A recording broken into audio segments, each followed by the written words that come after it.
চিতই পিঠে তো অনেকেই খেয়েছো, কিন্তু এরকম সবুজ সবুজ চিতই পিঠে কে কে খেয়েছো আমাকে কমেন্ট করে অবশ্যই জানাবে। আর এই চিতই পিঠেটা যে এত সুন্দর হয় বন্ধুরা, খেতে কি বলবো তোমাদের। দেখতে যতটা সুন্দর, খেতেও কিন্তু ঠিক ততটাই সুস্বাদু। অসংখ্য ছিদ্রযুক্ত চিতই পিঠে দেখেই নিশ্চয়ই বুঝতে পারছো যে আমার চিতই পিঠেটা কতটা সুন্দর হয়েছে। দেখো, তোমরা হয়তো নিশ্চয়ই ভাবছো যে এরকম সবুজ সবুজ চিতই পিঠে কি করে হয়েছে, কোনো কালার ইউজ করেছি? না, কোনো কালার না। এই দেখো, আমি এইটা দিয়েই সবুজ সবুজ চিতই পিঠে তৈরি করেছি, মানে পালং শাক দিয়ে চিতই পিঠে তৈরি করেছি। দেখো, পালং শাকটা কিন্তু আমি ধুয়ে পরিষ্কার করে ছোটো ছোটো করে কেটে নিয়েছি। এবার একটা মিক্সিং জারের মধ্যে পালং শাকের পাতাগুলো কিন্তু আমি দিয়ে দিচ্ছি। আমি কিন্তু খুব ভালোভাবে একটা পেস্ট তৈরি করে নেব। আর এই পালং শাকের মধ্যে আমি আরও দুটো জিনিস আমি দিয়ে দেবো, যেটার জন্য চিতই পিঠেটা খেতে খুব ভালো লাগে। দেখো, দিয়ে দিচ্ছি সামান্য আদা কুচি আর দুটো লঙ্কা, কাঁচা লঙ্কা। এই দুটো দেওয়ার জন্য ভীষণ ভালো লাগে বন্ধুরা চিতই পিঠেটা খেতে। আর দেখো, পেস্টটা খুব সুন্দর হয়ে গেছে, একদম একটা স্মুথ পেস্ট তৈরি করেছি। এদিকে দেখো, আমি চালের গুঁড়োটা দিয়ে দিচ্ছি 3 কাপ মতো। এখানে দেখো, আমি 3 কাপ চালের গুঁড়ো দিয়েছি আর লবণ দিচ্ছি হাফ চামচা মতো। লবণ খুব বেশি হয়ে গেলে কিন্তু ভালো লাগবে না, তাই আমি হাফ চামচা লবণ দিচ্ছি। আর আগে থেকেই তৈরি করে রাখা পালং শাকের পেস্টটা দিয়ে খুব ভালোভাবে কিন্তু চালের গুঁড়োটা আমি এখানে মেখে নিচ্ছি। দেখে নিশ্চয়ই বুঝতে পারছো, আমি কিন্তু খুব বেশি এখানে পেস্ট দিইনি, অল্প করে দিয়ে দিয়েছি। তারপর খুব ভালো করে শুকনো শুকনোভাবে কিন্তু আমি এখানে মেখে নিচ্ছি।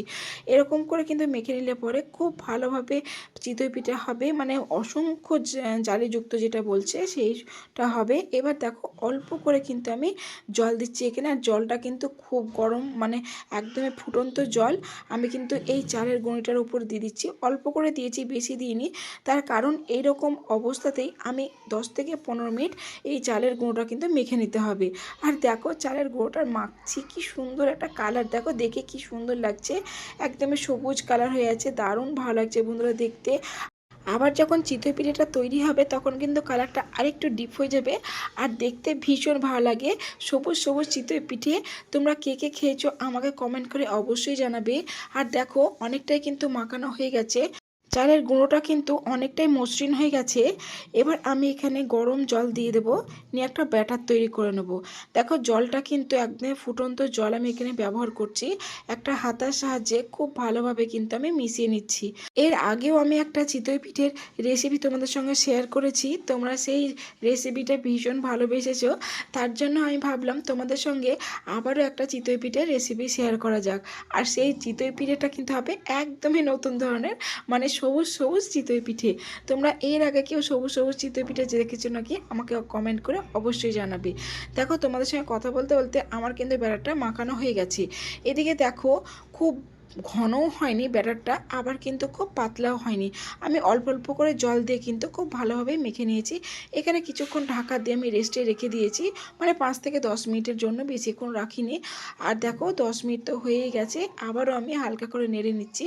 যতবার চিতই পিঠেটা আমি তৈরি করব ততবার কিন্তু এরকম করে নেড়ে নিতে হবে, তা নাহলে চালের গুঁড়িটা কিন্তু নিচে বসে যাবে, মানে তলাতে বসে যাবে আর উপরে জলটা দাঁড়িয়ে যাবে। তার জন্য কিন্তু বারবার কিন্তু এরকম করে নেড়ে নিতে হবে। দেখো, এদিকে কিন্তু মাটির তাওয়াটা খুব ভালোভাবে গরম হয়ে গেছে। একটা ঢাকা দিয়ে আমি সামান্য জল আমি চারিদিকে ছড়িয়ে দিচ্ছি ঢাকার। এতে কিন্তু চিতই পিঠেটা খুব সহজেই উঠে যাবে। 1 থেকে 1.5 মিনিটের মধ্যেই চিতই পিঠেটা দেখো বন্ধুরা, কি সুন্দর কালার এসেছে চিতই পিঠেটা, আর কত সহজেই উঠে যাচ্ছে। কি সুন্দর চিতই পিঠে, দেখো একদমই অসংখ্য ছিদ্রযুক্ত, কতটা সফট হয়েছে। এত গরম তবুও তোমাদের আমি দেখাচ্ছি কি সুন্দর হয়েছে। দেখো বন্ধুরা, দেখতেই ভালো লাগছে সবুজ সবুজ চিতই পিঠে। আদা আর কাঁচা লঙ্কা দেওয়ার জন্য চিতই পিঠেটা কিন্তু খেতে ভীষণ সুস্বাদু হয়েছিল বন্ধুরা, কি বলবো তোমাদের। আর দেখো, একইভাবে কিন্তু আমি সব চিতই পিঠেগুলোই তৈরি করে নেব। আর প্রত্যেকটা চিতই পিঠে একইভাবে ফুলবে আর অসংখ্য ছিদ্রযুক্ত হবে বন্ধুরা, কি বলবো তোমাদের, এত সহজে এই চিতই পিঠেগুলো তৈরি হয়। চিতই পিঠে তো অনেক রকমই খেয়েছি বন্ধুরা, কিন্তু এই রকম সবুজ সবুজ চিতই পিঠে যে কতটা সুস্বাদু। আর দেখতে দেখো কি সুন্দর লাগছে, দেখো কি সুন্দর হয়েছে চিতই পিঠেগুলো। দেখতে যতটা সুন্দর হয়েছে বন্ধুরা, আর খেতে কিন্তু ততটাই সুস্বাদু। এতটা সুন্দর লাগছে দেখতে সবুজ সবুজ চিতই পিঠে। চিতই পিঠেটা যতবার করবে তাওয়াটা কিন্তু ততবারই খুব ভালোভাবে পরিষ্কার করে নিতে হবে। এতে চিতই পিঠেগুলো খুব সহজেই উঠে আসবে। আর একটা কথা ভুললে হবে না, যে জল কিন্তু অবশ্যই দিতে হবে। অল্প করে জল দিলে পরে খুব সহজেই কিন্তু চিতই পিঠেটা উঠে আসে।